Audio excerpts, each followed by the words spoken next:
Amis téléspectateurs de Lumière TV, Assalamu alaikum wa rahmatullahi ta'ala wa barakatuh. Bienvenue sur votre émission intitulée Le Printemps de la vie. Le Printemps de la vie, votre émission préférée, une émission des jeunes qui est là pour apporter sa contribution afin que la jeunesse puisse se bâtir dans une dynamique positive. Aujourd'hui, notre émission va parler d'un phénomène réel que nous vivons tous les jours dans nos pays, dans notre continent et un peu partout. Ce phénomène, il s'agit du retard. Le retard, tout le monde connaît ce que c'est que le retard et tout le monde est acteur du retard. Alors, nous savons pertinemment qu'à chaque fois en Afrique, on ne cesse de parler de retard, on ne cesse de dire que nous sommes en retard. Et souvent, on ne cesse même d'imaginer que l'Afrique ne va jamais se réveiller, l'Afrique ne va jamais atteindre le summum du développement. Jusqu'à ce qu'on a même créé par aberration une appellation qui consiste à dire l'heure africaine.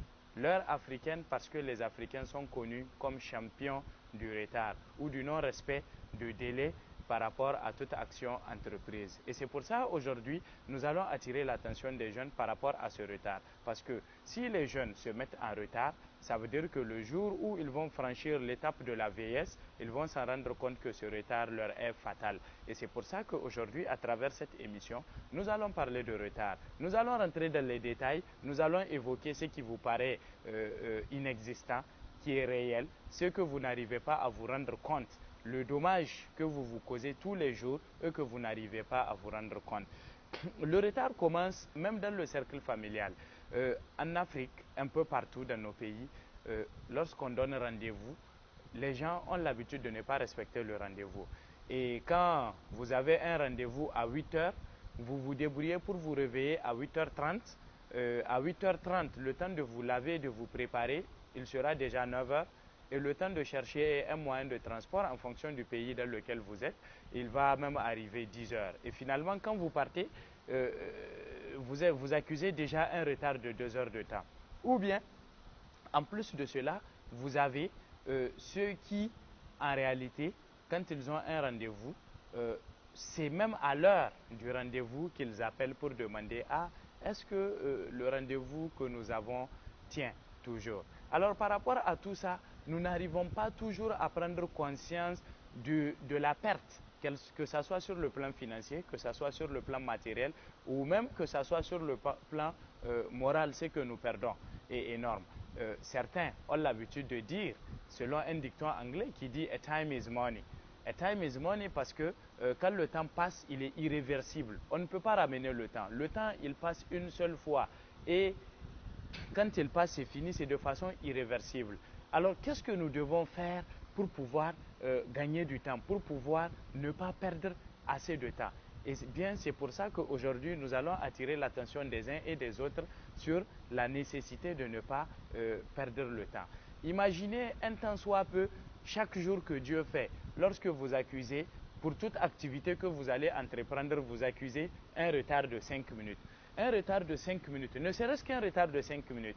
À supposer que par jour, vous menez une activité, vous menez 10 activités. 10 activités pour chaque activité, si vous perdez 5 minutes, quand vous allez totaliser, ça vous fait 50 minutes. Or, en 50 minutes, c'est assez énorme pour mener des actions de bienfaisance. 50 minutes équivaut à un temps. Si vous êtes élève ou étudiant, 50 minutes est suffisant pour mémoriser par exemple des leçons d'au moins 4 pages. Si vous voulez par exemple lire le Coran, 50 minutes est largement suffisant pour finir au moins 10 pages du Coran. Et 50 minutes est suffisant pour suivre par exemple, écouter, suivre un débat, suivre une émission télévisée ou faire une activité qui peut vous générer assez de choses. Je prends l'exemple de quelqu'un qui travaille par exemple 8 heures par jour. Comme on le dit, l'heure minimale de travail par jour est de 8 heures. Pour quelqu'un qui par exemple touche le SMIC, donc le salaire minimal destiné à chaque employé, c'est le SMIC en fonction du pays, à supposer que le SMIC varie selon les pays et que le plus faible revenu est de 30 000 francs par exemple. 30 000 francs le mois. Donc 30 000 francs le mois, si vous divisez 30 000 francs divisé par 30 jours, ça vous fait à peu près 1000 francs par jour. Alors 1000 francs par jour, 1000 francs par jour, vous divisez les 1000 francs par les 8 heures. Ça va vous donner une moyenne de... Ça va vous donner, vous faites le calcul, vous divisez 1000 francs divisé par 8. 1000 francs divisé par 10, déjà, ça vous fait à peu près 100 francs. Donc, vous êtes autour de 120 et quelques francs. 120 et quelques francs, ça veut dire qu'en une heure, vous avez perdu à peu près 120 francs. Maintenant, imaginez par exemple pour quelqu'un qui a un salaire de 150 000 francs le mois. 150 000 francs le mois vous renvoie à un salaire journalier de 5 000 francs. Alors 5 000 francs, vous divisez les 5 000 francs par 8 heures et vous enlevez l'équivalent d'une heure de temps. Et parce que quand on a 50 minutes de retard, 50 minutes et 60 minutes, il n'y a pas une grande différence. Donc, ça fait à peu près en termes de valeur matérielle, valeur financière, voilà ce que vous perdez. Et quand vous faites le calcul, vous imaginez le nombre d'heures que nous perdons par jour à faire des choses inutiles ou juste à engranger un retard, on comprend aisément que le non-respect de la ponctualité est un frein pour le développement. Imaginez les gens par exemple qui se permettent de s'absenter par rapport à des rendez-vous ou d'accuser un retard qui peut leur être dommageable. Imaginez que vous êtes appelé par exemple à aller à un entretien d'embauche et que cet entretien d'embauche devrait débuter par exemple à 9 h et vous vous permettez de venir à 9h05 et qu'à cause de ça vous soyez pénalisé. Il y a même un exemple que j'ai connu, un monsieur qui est même regardant en fait du respect de la ponctualité, qui devrait voyager, aller dans un pays européen. Et avant le voyage, il devrait se rendre à l'ambassade pour la recherche du visa. Il arrive à l'ambassade, on lui donne le rendez-vous à 8h30. Il se débrouille pour venir à 7h45. À 7h45, il arrive, il voit déjà la file d'attente. La file d'attente avait été de plus de 50 personnes. Et donc, plus de 50 personnes, il a fallu, or lui, il avait rendez-vous à 8h30, il est venu à 7h45. Il a fallu à 8h25 pour qu'il soit appelé, pour que ça soit à son tour et qu'il puisse rentrer. Imaginez que ce monsieur se dise que j'ai rendez-vous à 8h30 et que je dois venir à 8h25.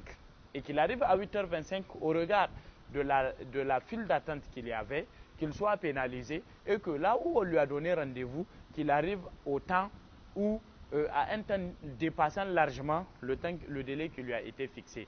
Vous voyez comment cela peut le pénaliser. Alors c'est au regard de tout ça là que nous devons nous inscrire dans une logique du respect total de la ponctualité, des règles élémentaires même de la ponctualité. Parce que sans la ponctualité, nous ne pourrons jamais atteindre l'objectif de développement que nous nous fixons. Et c'est pour ça, à travers cette émission, nous attirons l'attention de beaucoup de jeunes. Parce que nous savons aujourd'hui, cette mauvaise habitude est beaucoup appliquée par les jeunes. Vous avez un rendez-vous demain à 8 h, vous vous permettez de rester causer inutilement, parler des choses inutiles jusqu'à 1 h ou 2 h du matin. Ou bien dans certains pays comme au Niger, Mali et autres, où les jeunes sont adeptes de la prise de thé avec tout le style que la prise de thé engendre, ils vont passer leur temps durant la nuit à prendre le thé, souvent jusqu'à 1 h, 2 h du matin. Allez dormir fatigué alors que vous avez un rendez-vous à 8 h. Et vous vous permettez de vous réveiller peut-être même à 8 h. Cela veut dire qu'à 5 h du matin, vous n'allez même pas pouvoir vous lever pour prier. Alors, cela va jouer sur vous. Ou même quand vous vous efforcez à vous réveiller à temps, il se trouve que la nuit, vous ne vous êtes pas assez reposé.